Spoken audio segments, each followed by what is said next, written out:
Maddie, come. Yeah. Sit. Down. Yay, good job. Break. We are at the park.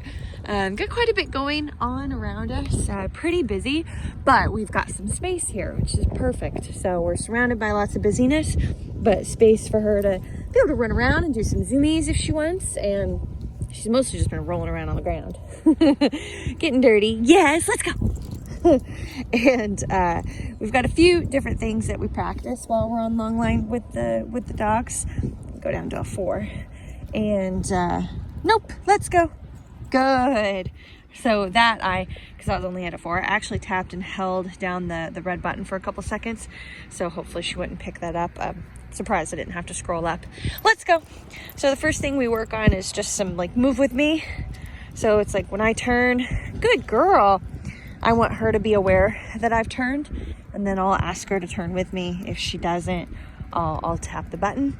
Now, if there's a huge distraction that's stopping her from turning, like if she's looking at the kids up ahead of me, where'd you go? And I turn, let's go. Good job, I didn't have to tap. But if she was really hyper focusing on them, I'd probably go ahead and tap at a low enough level. Good job. That's kind of like a tap on the shoulder. Let's go. Yay. Good girl. Just to keep her moving with me. It's very fluid. It's very loose. You know, it's not this perfect heel, but definitely giving her more giving her more room to make decisions. She likes to be like right behind. Good girl.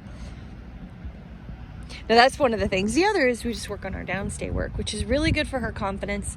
She gets nervous down when people and dogs come really close to her, especially if we go up by the basketball park. There's a little grassy patch up there that we'll put her in for her downstay work, because she gets nervous. She hears noises around her. She's young. She's nervous of traffic and things like that, so she can be a bit jumpy. But I don't want to always work her when it's really, really hard. I also want to work her, sure, around distractions, that's fine, but when it's easier. Maddie, come. Yeah, good girl. Down. Good. Down. Good. Good job. Everyone asks me a lot. They have a dog with a lot of arousal issues. They think that the dog needs a ton of exercise. Maddie is pretty high energy, honestly. She does need quite a bit of exercise. The problem is if there's always freedom and play, like if it's through toys, you are nurturing a part of the brain that is prey driven, and they get into that mindset way too much. Maddie, come. And that's one of the biggest issues we see. Down. Where you take a dog that has a lot of energy and you just let them play more or run more or more zoomies, like whatever it is, just running around for fun. And you're nurturing that part of the brain. They actually get more wild, less controlled, less impulse control. Can't just be around things. No. So I move in right away. I tapped and said no and moved in. Down. Good.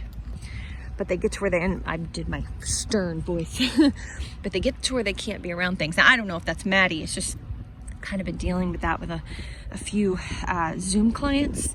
And it's like you have to work them most of the time in this way. That's why when we do board and train dogs that have more serious issues, Maddie's just a puppy. She's got some separation anxiety, some arousal issues, but nothing major.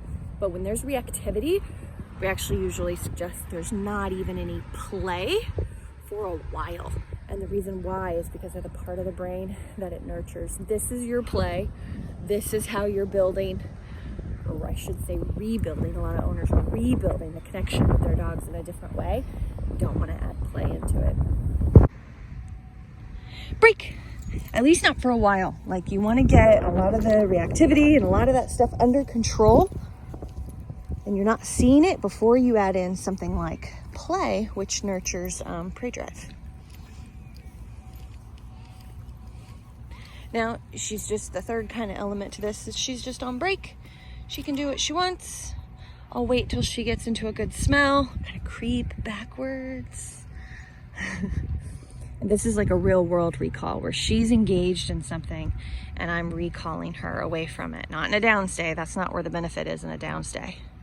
Maddie, come. Yeah, good job. Not moving back down to engage her. to build momentum. Down.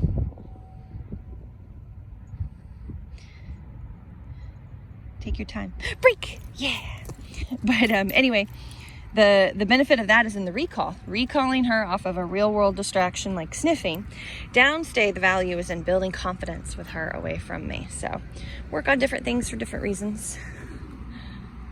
Traffic noise. Let's go. Good girl. Oh, she got scared of a traffic noise she heard. So I just redirect her.